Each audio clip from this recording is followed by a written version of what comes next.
You're listening to CoachingCues podcast, where experts all around the world answer your most burning questions surrounding the wide topic of strength training. Every week we tackle the what, the why, and the how of one specific topic in just 15 minutes. Straight to the point, no fluff. So, without further ado, let's get straight into this week's episode. Hello guys, my name is Jackson Peos and I am a Ph.D. researcher in clinical and sports nutrition coming out of the University of Western Australia. Now, today I'm going to give you a bit of a rapid rundown on the research behind diet breaks and some of the research that's come out of specifically our lab, where we actually ran the biggest diet break study that's ever happened in athletes to date. So, getting right in. We need to start with a little background on dieting in general. So, what happens when we diet? Well, we know that when we go on a diet, we eat less calories or energy than we burn, and this creates an energy or calorie deficit. Now, it's this continuous daily calorie deficit over time that results in fat loss. We also know that most diets are only really effective in the short term until we basically run into a plateau and stop making progress. Now, why do we run into these plateaus? Why can't we just diet forever on the same amount of calories? Well, we know that number one, our hunger increases as we get deeper and deeper into a diet, which means deviations are more likely and cheating on the diet becomes more likely, and just generally maintaining adherence becomes more difficult. We also know that our metabolism slows down, which means we burn less calories or energy when we're resting, and we also burn less calories when we're doing our training. On top of that, generally our exercise intensity also drops, and we build up more fatigue, which actually makes even completing our training sessions at the usual intensity even more difficult. So this is where the idea of a diet break comes in. Now, the concept is basically off the theory that many of the downsides of dieting that we just spoke about actually begin reversing after a period of higher energy intake or a period of higher calories, which we refer to generally as diet breaks. Now, it's important that this increase in calories or energy takes us to at least what's called energy balance, or our weight maintenance requirements, where we're no longer in a calorie or energy deficit.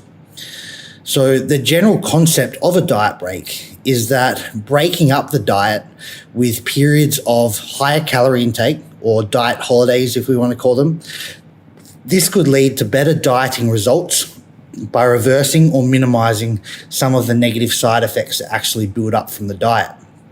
Now, there's basically two ways that we can interrupt the diet with a higher period of calories.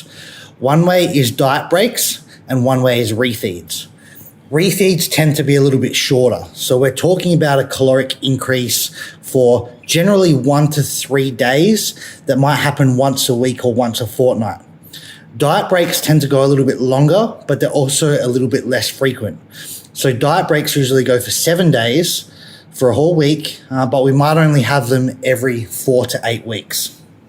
Now, this brings me to the study which we just had published this year, which looked specifically at diet breaks in weight training athletes. Now, we had 60 athletes come into the study, which made it the biggest athlete dieting study that's ever happened in the world. Biggest athlete dieting study that ever happened in Australia, but also the biggest diet break study that's ever happened globally. So we had two groups, both made up of males and females. Group 1 followed a 12-week continuous diet. Now, this is what we would consider the traditional or standard diet, where you don't get any breaks, you just maintain the calorie deficit for the 12 weeks straight. Now, we had a second group. Now, this group was our diet break group. Now, they did 12 weeks of total dieting as well, but after every 3 weeks of dieting, we gave them a 1-week diet break. So they basically went 3 weeks on, 1 week off, until they had accumulated 12 total dieting weeks, the same as group 1. Now, during the diet break, we increased their calories to maintenance intake for 7 days. And the total amount of this increase in calories came from carbohydrates. So we loaded them up on carbs for 7 days. Now, the results were actually quite surprising. Now, we saw that the group taking the diet breaks, so they had every 4 weeks, they had basically a big carb up. We saw that the diet break group lost just as much body fat as the continuous dieting group. To say it specifically, the diet break group actually lost 4.2% body fat during the intervention, whereas the continuous group lost 3.6% body fat. So we can see that having the diet breaks didn't hinder our fat loss efforts. Now, a lot of people like to claim that diet breaks allow your metabolism to be maintained at a higher level and it stops it from crashing. But we actually didn't see any differences in the changes in metabolism or metabolic rate between the diet break group and the non-diet break group. So at this stage, I don't think we can say that diet breaks should be used to maintain our metabolic rate. We also didn't see that the diet breaks led to any changes in the maintenance of muscle mass. So both in the diet break group and the group having no diet breaks, they lost very similar amounts of lean mass. So perhaps this might change in very, very lean bodybuilders or a demographic like that. But for at least sort of your average weight training athlete that's going to the gym 4 or 5 times a week and is not super, super lean, it doesn't appear that diet breaks allow us to maintain any more muscle mass. Now, you might be thinking, oh, well, okay, maybe there's not too much point to the diet breaks. That's not entirely true, because in the diet break group, we actually saw that they had significantly lower hunger and significantly higher satisfaction scores than the group that wasn't having the diet breaks, which tells us they were able to achieve the same amount of fat loss, but they did this while being less hungry and more satisfied.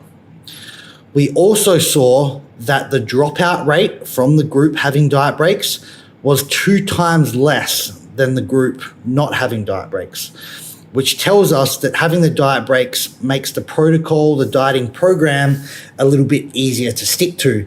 And without having the diet breaks, people are more likely to fall off the wagon and quit the diet, or perhaps even sort of cheat on the diet. So bringing this all together, I think we can say that taking regular rest periods from dieting in the form of a diet break could improve the ease of fat loss. It's not going to result in more fat loss, but the path that it takes you to get there might feel a little bit easier and less taxing, at least from an appetite standpoint. If you're on a really strict time limit, so let's say you're 10 weeks out from a bodybuilding show, or you're getting married in 6 weeks' time and you want to be as lean as possible, it's probably not smart for you to use diet breaks. I don't think diet breaks should be used in every diet under all circumstances. But if you do have time up your sleeve, then having a 1 week diet break after every 3 weeks of dieting is, number one, it's not going to slow your fat loss. It might make the time to achieve that fat loss a little bit longer, but it's going to mean that the process is a little bit more enjoyable because you have lower hunger and you actually have increased satisfaction with your diet. It also probably means that if you don't have any diet breaks, you could actually be at increased risk of quitting the diet just because it becomes too difficult to adhere to. So just to summarize, diet breaks do have merit. They're probably not going to allow us to hold on to more metabolic rate or hold on to more muscle mass. And it's probably not going to stimulate extra fat loss. But what they can do is that they can make the pathway to that fat loss a little bit easier by reducing hunger and increasing your satisfaction with diet. I hope that helps, guys. If you do have any questions and you'd like to speak a little bit more deeply or in detail on diet breaks, feel free to shoot me an IG message at Jackson Peos or through my website, jacksonpeosfitness.com. If not, hope you guys enjoyed the little chat, and I'll see you guys next time. Thank you for listening to CoachingCues podcast. If you would like your question to be answered by an expert, please head to coachingcues.org/ask. See you next week.